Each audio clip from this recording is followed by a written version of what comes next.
दोस्तों इस वक्त की बड़ी खबर मिर्ज़ापुर जनपद वासियों के लिए है, क्योंकि आज गंगा में बाढ़ के बढ़ने की स्पीड तेज हो चुकी है। 3.5 सेंटीमीटर प्रति घंटे की रफ्तार से गंगा के बढ़ने का सिलसिला आज 28 अगस्त को मिर्ज़ापुर में नापा गया है। सुबह 10 बजे खतरे के निशान को गंगा पार कर चुकी है और फिलहाल 10 बजे तक 77.75 मीटर पे गंगा को दर्ज किया गया है। दोस्तों ये मिर्ज़ापुर सिटी विकास खंड का भटौली गांव है, जहां पे गंगा के बाढ़ का पानी गांव के अंदर प्रवेश करना शुरू कर दिया है। इस वक्त हम लोग भटौली गांव से जो जौसरा के लिए जाता है, जहां से पक्का पुल का मार्ग है, उस मार्ग पर हम लोग मौजूद हैं। हमारे पीछे यहाँ पे होमगार्ड जो दिख रहे हैं, इनको जिला प्रशासन द्वारा तैनात कर दिया गया है, ताकि यहाँ से अब कोई राहगीर इस पानी वाले क्षेत्र को पार ना करे, ताकि किसी भी तरह की खतरे की कोई संभावना ना हो। भटौली गांव से ग्राउंड जीरो की रिपोर्ट आप सभी के समक्ष पेश है। दोस्तों जैसा कि दिख रहा है आपको कि रास्ता यहाँ पे बंद है और हम लोग सीखर विकास खंड के बाढ़ की विभीषिका का शूट करने के लिए निकले हुए हैं। तो यहाँ से अब हम लोगों को भी वापस बया डाड़ जाना होगा, जहाँ से पक्का पुल का मार्ग खुला हुआ है। उसी रास्ते से होते हुए कछवा मार्ग होते हुए हम लोग सीखर पहुँचेंगे। तो यहाँ से चलते हैं अब सीखर की तरफ। दोस्तों ये मिर्ज़ापुर ज़िले का भटौली पक्का पुल है, जो कि मझवा विधानसभा क्षेत्र में आता है। इस पक्का पुल पर जो पानी के बढ़ने के रफ्तार है गंगा की, उसके बहाव की आवाज़ आप सभी को सुनाई दे रही होगी। वीडियो में आप हमारे पीछे देख सकते हैं कि मझवा विधानसभा क्षेत्र के दर्जनों गांव बाढ़ की चपेट में आ चुके हैं। दोस्तों ये मझवा विकास खंड का बरैनी गांव है, जहां से पीछे आप पक्का पुल का रास्ता देख रहे हैं। और बरैनी गांव के इस मुख्य मार्ग पे जो पक्का पुल का जाने का है, वहां पे गंगा के बाढ़ का पानी लगभग पहुंच चुका है। आप हमारे सामने देख रहे होंगे कि सड़क से मात्र 1 से 2 इंच नीचे इस समय गंगा के बाढ़ का पानी है, जो कि हम उम्मीद करते हैं कि आने वाले 2-4 घंटे के अंदर ये सड़कों पर बहते हुए दिखाई हम लोगों को देंगे। दोस्तों ये मिर्ज़ापुर ज़िले के सीखर विकास खंड का सबेसर गांव है, जहां पे बाढ़ का पानी आ चुका है। गांव के बिल्कुल हम लोग किनारे मौजूद हैं और बाढ़ का पानी धीरे धीरे यहाँ पे भी बढ़ते जा रहा है। हमारे पीछे आप वीडियो में देख रहे होंगे कि पिपराही गांव है और पिपराही गांव का संपर्क पूरी तरह से सबेसर से कट चुका है। और स्थितियाँ यहाँ से जो हम लोगों को लग रही हैं कि पीछे जो पिपराही गांव है, वहाँ पे स्थितियाँ ख़राब होती जा रही होंगी।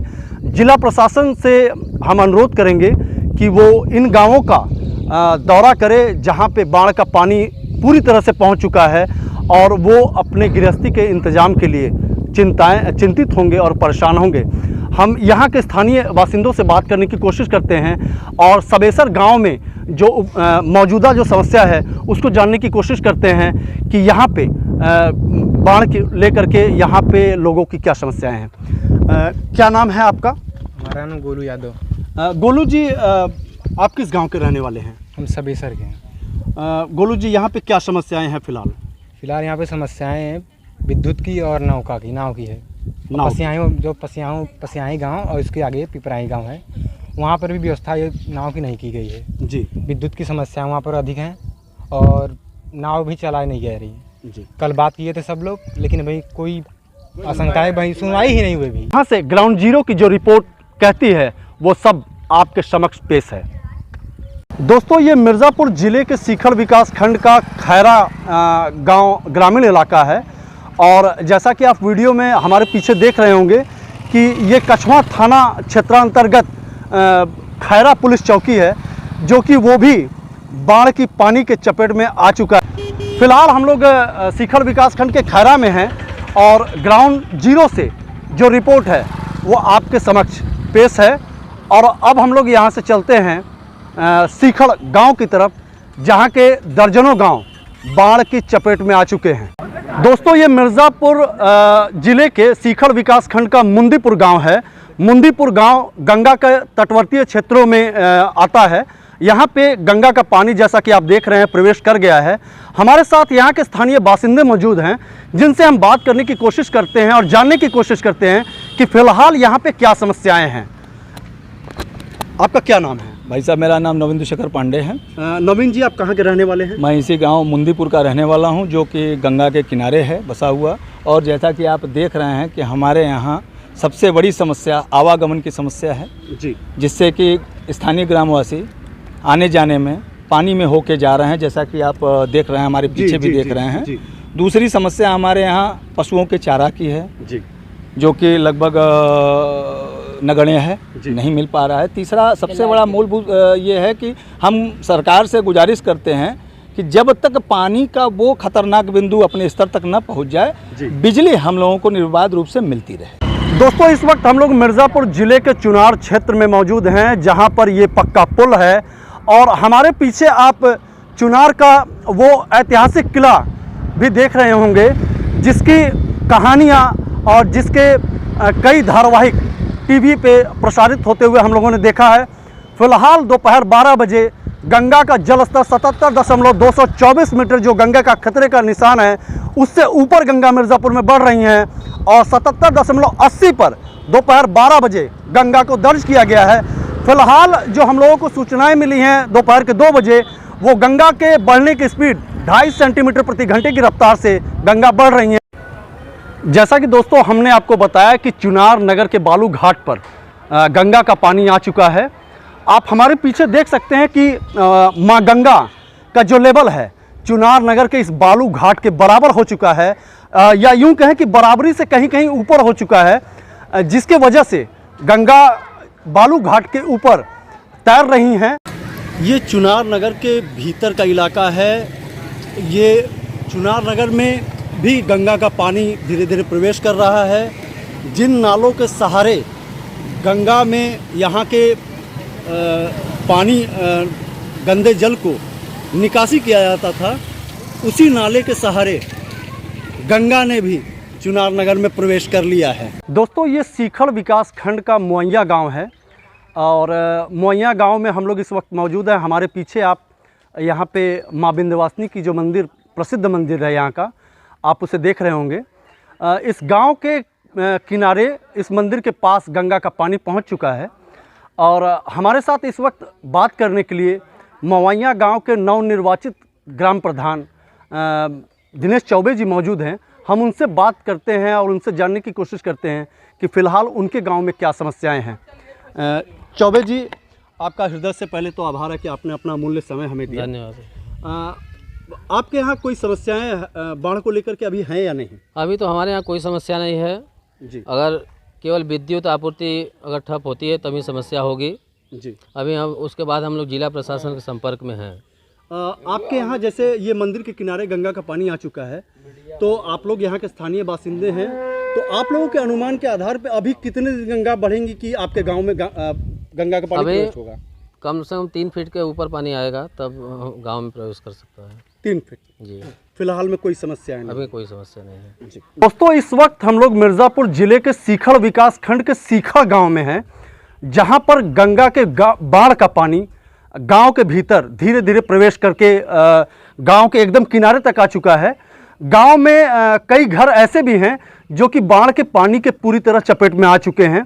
इस वक्त हम लोग सीखड़ गांव के इस रोड पे जो गंगा के तट तक लेके जाता है जो मार्ग, वहाँ पे मौजूद हैं और यहाँ के स्थानीय बासिंदे भी हम लोगों के पास मौजूद हैं और यहाँ की स्थानीय समस्याओं से रूबरू होने के लिए हम लोगों के बीच यहाँ के नवनिर्वाचित युवा ग्राम प्रधान अजय यादव भी हम लोगों के बीच मौजूद हैं। हम उनसे जानने की कोशिश करते हैं कि यहाँ की स्थानीय समस्याएं फ़िलहाल क्या है और आगे अगर समस्याएं बढ़ती हैं तो उसके लिए उन्होंने या यहाँ के गांव के नागरिकों ने क्या प्रबंध किया है। सबसे पहले तो अजय जी, आपका धन्यवाद है कि आपने अपना अनमोल समय जगप्रकाश को दिया। धन्यवाद। अजय जी, यहाँ पे फिलहाल जैसे आपके गांव में देख रहा हूँ गंगा का पानी आ चुका है जी। फिलहाल में क्या समस्याएं हैं? यहाँ पर जो समस्याएं थी, धीरे धीरे जो किसान भाई थे अपना जो है सर सामान किस नाव से, कोई साइकिल से, सगड़ी से, धीरे धीरे जितना ज़्यादातर जितना ऊंचाई तर रखना पड़ा। किसी का घर है, किसी का मकान है, अपना रूम लेकर के अपना जो है धीरे धीरे सामान इकट्ठित कर चुके हैं। आप गांव के प्रधान हैं, तो हर नागरिक की जिम्मेदारी आपकी है। तो फिलहाल में ऐसे गांव के किसी नागरिक को वो समस्याएं आई हैं जिससे उनकी स्थितियां और बिगड़ी हों? नहीं, मैं जाकर पूछ रहा हूँ, जो भी समस्या जैसे भी लोगों से अवगत करना चाहता हूँ, लेकिन सब लोग जो है ठीक ठाक हैं, बीच बीच में आना जाना है। फिलहाल में कोई समस्याएं? फिलहाल में कोई समस्या नहीं है, सब धीरे धीरे जो है ऊंचाई पर गांव में अपना सब शिफ्ट हो चुका है। जी धन्यवाद। फसलें का जो है ज़्यादा नुकसान हुआ है, जैसे मक्का हुआ, मिर्चा हुआ, बादाम हुआ, जो कि यहाँ की फसलें जो है कि मेन मानी जाती हैं और लागत के साथ सब जो हैं जी फसल हैं। धन्यवाद। अजय जी, जैसा कि दोस्तों हम लोगों ने यहाँ के प्रधान जी से सुना कि फ़िलहाल सीखड़ में कोई समस्याएं नहीं हैं और ग्राउंड जीरो से आप सभी के समक्ष ये रिपोर्ट पेश है। जैसा कि दोस्तों इस वक्त हम लोग मिर्ज़ापुर ज़िले के सीखड़ विकास खंड के खानपुर और चुनार के बीच स्थित स्टेट हाईवे पर मौजूद हैं, जहां पे गंगा के बाढ़ का पानी हमारे पीछे आप देख रहे होंगे यहां आ चुका है और यहां के दर्जनों गांव को अपनी चपेट में लेने को तैयार है। यहां के हजारों एकड़ भूमि, सिंचित भूमि गंगा के बाढ़ के चपेट में आ चुके हैं और सैकड़ों हेक्टेयर भूमि जो है, सिंचित भूमि, जो फसलें हैं वो गंगा के बाढ़ में तबाह होने के कगार पे मौजूद हैं। क्या नाम है आपका? मेरा नाम अर्जुन कुमार सिंह है, मैं खैरा का रहने वाला हूँ। जी अनुज जी। अर्जुन कुमार सिंह। अर्जुन जी। अर्जुन जी, यहाँ फिलहाल में जो आपका भी क्षेत्र बाढ़ग्रस्त एरिया में है। जी बिल्कुल है। तो क्या समस्या है फिलहाल में? क्या समस्या है? समस्या ये है सर कि यहाँ कोई किसी की सुविधा नहीं है। कल अनुप्रिया जी आई थी, कुछ लोग को आलू प्याज बांट के चली गई, किसी कुछ नहीं मिला। अभी मैं इसके बारे में क्या कर सकता हूँ? आज हम लोग सीखड़ विकास खंड में आए हुए हैं और मुकेश सिंह हमारे साथ मौजूद हैं, जिनसे आज हम लोग डायरेक्ट लाइव आंकड़ा लेंगे और आप तक पहुंचाने की कोशिश करेंगे। सबसे पहले तो मुकेश जी, आपका हृदय की आंतरिक गहराई से धन्यवाद है। धन्यवाद। मुकेश जी, आज का फीडबैक क्या है वो हमारे दर्शकों को देने की कृपा करें। आज का फीडबैक ये है कि धौलपुर में जो स्तर है यमुना जी का, जी, जो चंबल में से आके मिलती हैं, चंबल नदी जो मिलती है जी यमुना में, वहाँ पे वो अपने वार्निंग लेवल के नीचे आ गई हैं जी। तो ये एक राहत की खबर है जी। और उसके बाद आप हमीरपुर और इटावा से होते हुए जब आप नीचे की तरफ आएंगे, यानी प्रयागराज की तरफ, तो वहाँ पे अभी 3 मीटर ऊपर, डेंजरस लेवल से 3 मीटर ऊपर यमुना जी बह रही हैं जी। उसी का असर ये है कि प्रयागराज में अभी भी बढ़ोतरी या सुबह से दर्ज की गई है जी। कल शाम 6 बजे से आज सुबह 6 बजे तक जो यमुना का जलस्तर बढ़ा है प्रयागराज में जी, वो 15 सेंटीमीटर था जी। मतलब 12 घंटे में 15 सेंटीमीटर जी यमुना बढ़ी है प्रयागराज में। हाँ बिल्कुल जी। और मिर्ज़ापुर में वहीं 9 से 10 सेंटीमीटर बढ़ी है 12 घंटे में जी। और सुबह 6 बजे से जो बढ़ोतरी है गंगा जी का वो तेज़ी से बढ़ना शुरू हो गया। मुकेश जी, ये तो मिर्ज़ापुर की बात हो गई और यमुना जी की बात हो गई। हाँ। फिलहाल में गंगा के बढ़ने का क्रम आपके पास अगर फीडबैक हो कि शाम 4 बजे क्या गंगा का स्पीड था, मिर्ज़ापुर में बढ़ने की रफ्तार? अभी तो वो हम आपको बाद में अपडेट कर देंगे, लेकिन फ़िलहाल ये है कि जो भी गति रही है पिछले कल शाम 6 बजे से सुबह 6 बजे तक का जी, उससे ज़्यादा ग्रोथ इस समय प्रेजेंट में हो रहा है। हमारे यहाँ पे जो आप देख रहे हैं, जो किसान भाई हैं, तो इनकी तरफ से मैं कुछ कहना चाहता हूँ हमारे उत्तर प्रदेश सरकार और भारत सरकार से कि लोग कहते हैं कि भारत एक कृषि प्रधान राष्ट्र है जी, और औद्योगिक घरानों के लिए जब आपदा आती है तो सरकार कैप्सूल कोर्स के रूप में बजट देती है उनको संभालने के लिए जी।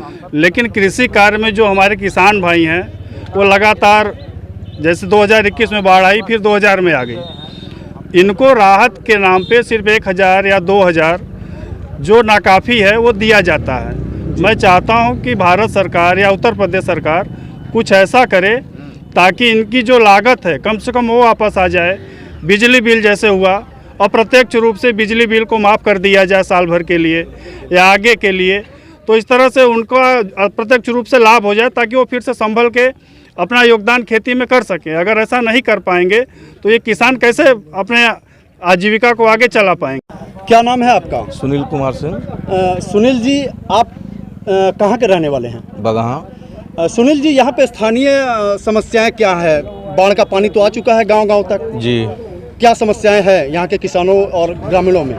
समस्याएं भैया नाव की है और जो फसल डूबा है जी, उसका कुछ जी विधायक जी, सांसद जी, जो भी प्रतिनिधि जनप्रतिनिधि लोग हैं जी, कुछ उसका हर्जाना वगैरह या जो भी फसलें डूबी हुई हैं मुआवजा और पशुओं के लिए चारा वारा की कुछ व्यवस्था करें। जी, ऐसा कि हम लोगों ने यहाँ के स्थानीय बासिंदों से बात करके जो भी ग्रास रूट पे जो समस्याएं हैं वो हम लोगों ने आप तक पहुंचाने की अपने तरफ से यथासंभव जो भी कोशिशें थी वो हम लोगों ने की। यहाँ के स्थानीय समस्याएं जो हम लोगों के सामने उभर करके आई हैं वो मैं रेखांकित करते हुए जिला प्रशासन और हमारे प्रदेश के मुख्यमंत्री और देश के प्रधानमंत्री तक मैं रेखांकित बातों को पहुंचाना चाहूँगा कि यहाँ के किसानों की जो मांग है वो मांग मोटी मोटा ये है कि जो बाढ़ राहत के नाम पर ये जो चिल्लर के समान जो उन्हें भुगतान किया जाता है मुआवजा, उससे उन्हें पहले निजात दिला करके कम से कम उनके नुकसान हुए फसल का लागत उन्हें वापस मिले। दूसरा, विद्युत आपूर्ति जो इस समय बाधित की गई है बाढ़ग्रस्त क्षेत्रों में, तो जहां बाढ़ का पानी नहीं पहुंचा है उन क्षेत्रों में विद्युत आपूर्ति को बहाल किया जाए ताकि नागरिकों को बाढ़ की निगरानी करने में आसानी हो। और तीसरा, मवेशियों के लिए हरे चारे की व्यवस्था, और साथ ही साथ जो गांव बाढ़ के पानी के चपेट में आ चुके हैं वहां पे नौका संचालन की व्यवस्था जिला प्रशासन अभी से कर दे तो ग्रामीणों को काफ़ी सहूलतें मिल सकती हैं। फिलहाल मिर्ज़ापुर के सीखड़ विकास खंड के इस स्टेट हाईवे से चलते हुए वाराणसी से अतिकेश श्रीवास्तव, प्रयागराज से सौरभ दुबे के साथ एवं हमारे कैमरामैन सुधीर सिंह के साथ मैं मंगलापति द्विवेदी, जगप्रकाश न्यूज़, मिर्ज़ापुर।